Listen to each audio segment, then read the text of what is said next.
hello लोगोफोर बरायबाय बड जब info YouTube चैनेलाव बे भिडिअ जाबाय लोगोफोर आसाम हेल्थ डिपार्टमेन्टनि एग्जामनि बागै गासिबो डिटेल्स बेनिफ्राय बेयाव माबायदि कुइसन फैगोन माबायदि नेगेटिभ थागोन ना थाया बेनिफ्राय बेसेबां नाम्बारनि एग्जाम जागोन आरो बे जाबाय combine exam DHS DME DHSFW आरो आयुष मोनब्रै 4 डिपार्टमेन्ट्स दङ बेयाव जेराव टेक्निकल नन टेक्निकल आरो ग्रेड 4 दङ दा बेयाव बेसेबां नाम्बारनि एग्जाम जागोन नेगेटिभ थागोन ना थाया आरो लेंगुवेजेसआ मा थागोन जेरै बड' एसामिस बेंगलि इंलिश दा जों बेयाव डिसकास खालामगोन नोंथांमोना बयबो कमेन्ट्सखौ खालामबानो जाबाय जायफ्रा एडमिट मोनबाय टेक्निकल लाइनाव जे नोंथांमोननिया 29 आव एग्जाम जासिगोन बेनिखायनो एडमिट नोंथांमोना डाउनलड खालामदो आरो जायफ्रा टेक्निकल लाइन एबा नन टेक्निकल ग्रेड 4 आव आईडी गोमाबाय तो बोरै रिकभारि खालामनांगौ जों बेखौबो बेयाव गले गले सावरायगासिनो दङ जाहाथे बयबो एग्जामखौ होनो मोनो आं बेखौनो हास्थायो स' बेनिफ्राय जों फैबाय अफिसियेल साइटआव dhsfw.assam.gov.in आव फैनानै एडमिट डाउनलड खालामदो वेबसाइटआ मोनब्रै होदों जायखिजाया मोनसे नोंथांमोना सेलेक्ट खालामनानै फैबानो जाबाय स' बेनिफ्राय जोङो गाहायाव फैनांगोन लेटेस्टआव दा लेटेस्टआव फैनाय लोगो लोगो जों बेयावनो एडमिट बेनिफ्राय एग्जामनि बागै जों नटिसखौ मोनबाय थायो जेला जों बे एडमिट कार्ड मोनसे कम्बाइन एग्जाम दङ डाउनलड जों बेयाव क्लिक खालामबानो जों मोननो हागोन एग्जाम सेन्टारा अनलि 17 जों बेखौ मोनखादों सिगाङावनो एग्जाम सिटिया तो बेनिफ्राय जों एसे गायाव फैनोसै दा जों बेयाव मोनसे अपसन मोनो एडमिट कार्ड दा ग्रेड 4 आरो ग्रेड 3 जों बेयावनो मोनजोबगोन आरो जेब्ला लिंकआ एक्टिभ जायो दा बे एडमिटआ जाबाय टेक्निकल लाइननि दै लोगोफोर आरो बेयाव नोंथांमोना एडमिट डाउनलड खालामबा बोरै खालामनांगौनो एप्लिकेसन आइडिखौ होदो पासवर्ड होनानै लगइन खालामदो होमबानो एडमिट डाउनलड जागोन आरो जुदि नोंथाङा बावदोंब्ला मा खालामनांगौ फरगट मोनसे पासवर्ड मोनदों बेयाव क्लिक खालामबा नोंथांमोना मोननो हागोन तो बेखायनो बेयाव नोंथांमोना फरगटआव होनानै माब्रै फैयो बेयाव नायबानो जाबाय दानिया जों मोनबाय मबाइल नाम्बार बेनिफ्राय बार्थडे होनानै रिट्राइभ खालाम होमबानो नोंनि रेजिस्टार थानाय फन नाम्बाराव मेसेज थांगोन नोंथांमोना आइडिखौ मोनफिनगोन आरो बेनिफ्रायनो डाउनलड खालामनानै नोंथांमोना लानो हागोन ग्रेड 3 ग्रेड 4 गासिबो जि एग्जाम जानो गोनां बेयाव नोंथांमोना मोननो हागोन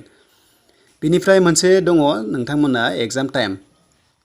दा बे टेक्निकल लाइनाव 90 मिनिट्स एबा 1.5 घन्टा एग्जाम मोनगोन जेरावनोखि नोंथांमोना नेगेटिभ मार्किं गैया अके बेयाव नेगेटिभ थाया आरो बे एग्जाम पेपारा बर' जागोन ना मा जागोन बिनि सायाव गोबां कमेन्ट्स खालामदों स' नोंथांमोना 50 कुइसन्स मोनगोन अके स' कुइसन नाम्बारा 50 था थागोन कुइसना 50 था कुइसन थागोन बे टेक्निकल लाइनाव आरो मोनसे कारेक्ट जाबा 2 नाम्बार 2 नोंथांमोना मोननाय जागोन अके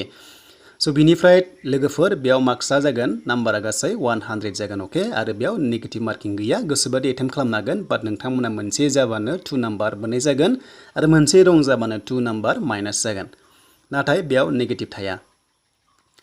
स' बे क्लियार जाबाय लोगोफोर बिनिफ्राय एग्जाम पेपारा बर' थागोन ना थाया थ' प्रिभियास एग्जामखौ नायोब्ला जोंहा बर' गैयामोन एसामिसबो गैयामोन ग्रेड 3 लेभेलाव अनलि इंलिश जादोंमोन नाथाय देग्लाय कम्बाइन एग्जाम होनाय लोगो लोगो बेयाव बर' एसामिस बेंगलि थागोन ना थामारा जों 29 आवसो जों गासैबो डिटेल्सखौ मिथिगोन जेब्लानोखि एग्जाम जायो दा बेखायनो नोंथांमोना कमेन्ट्स खालाम 29 आव जायफ्रा टेक्निकल लाइनाव लिरगोन अब्ला नोंथांमोना हरबानो जाबाय कमेन्ट्सआवहाय बर' दंना गैया जायखिजाया लेंगुवेजखौ हरबानो जाबाय तो बेनो आरो लोगोफोर नोंथांमोना ग्रेड 4 लेभेलाव दाखालि मोनसे नटिस मोनदोंमोन आरो बेनो जाबाय 1 घन्टाल'मोन जेराव 50 नाम्बारल' चान्सआ थागोन दा बेखौ जोङो एडमिट मोनबासो गासैबो डिटेल्सखौ मिथिसिगोन ग्रेड 3 ग्रेड 4 आव तो ग्रेड 3 आव सिगांनि प्रिभियास एग्जामखौ नायोब्ला अनलि इंलिश थायोमोन नाथाय देग्लाय कम्बाइन एग्जामाव बर'बो थानो हागौ एसामिस थानो हागौ नोंथांमोना बेखौ उनावहाय मिथिसिगोन जेब्लानोखि 29 आव एग्जामा कन्डाक्ट जायो तो बेनोमोन आरो लोगोफोर बेनिफ्राय सिलेबासा माब्रै जागोन बिनि सायाव गोबां कमेन्ट्स खालामबाय थायो गासै मोनब्रै पार्टसल' दङ दै सिलेबासा मोनब्रै पार्टस थागोन मोनब्रै आयदा मोनब्रै साबजेक्ट थागोन आरो बेबो जाबाय क्लास 10 फार्स्ट लेभेलनिसो बिराद इजि तो नोंथांमोना क्लास 10 फार्स्ट लेभेलनि मेथ्सखौ नायनांगोन बेनिफ्राय साइन्स नायनांगोन इंलिश नायनांगोन जिके नायनांगोन तो जिकेआ 50% फैयो बेनिफ्राय माखासे दङ स' नोंथांमोना नायना लादो दा सिलेबास होनाय लोगो लोगो मोनब्रै पार्टस नोंथांमोना मिथिखाबाय बेनो जाबाय जिके दङ इंलिश दङ मेथ्स दङ साइन्स दङ रिजनिं गैया दै लोगोफोर तो जिके होनाय लोगो लोगो नोंथांमोना आसाम जिके इन्डियान जिके नायदो जिअ'ग्राफि नायदो बेनिफ्राय नेसनेल आसामनि नायदो आरो लोगोसे नोंथांमोना माखासे फेमास देशखौ नायबानो जाबाय फैखायो तो बेनोमोन आरो लोगोफोर सिलेबासा बेनो आरो लोगोफोर एग्जाम सेन्टारा गासै 17 सिटियाव नालाय स' नोंथांमोना गोजान गोजानाव गोलैनो हागौ स' नोंथांमोना गोसोबादि मोननाय नंला जन वाइसआवसो एग्जामा हेल्थना तो बेनोमोन लोगोफोर लेटेस्ट आपडेट हेल्थ डिपार्टमेन्टनि आरो 29 आव गासैबो डिटेल्सआ फैसिगोन जे बर' एसामिस थागोन ना थाया ग्रेड 3 लेभेलाव बा ग्रेड 4 लेभेलाव तो लोगोफोर आसा खालाम नोंथांमोना भिडिअ नायना मोजां मोनदोंबा लाइक कमेन्ट शेयार बे 29 आव जाखासिगोन टेक्निकल लाइना बेनिफ्राय ग्रेड 4 आरो ग्रेड 3 आ माला जागोन होनोब्ला 5 जुन नङाबा 12 आव जानायनि चान्स थायो मानोना बे खालि सानडे गोलैयो नाथाय 5 जुनावहाय UPSC एग्जाम दङ दा जागोन ना जाया मिथिया स' नोंथांमोना बेखौहाय फैबाय थानाय समाव गासैबो डिटेल्सखौ नोंथांमोना मोननो हासिगोन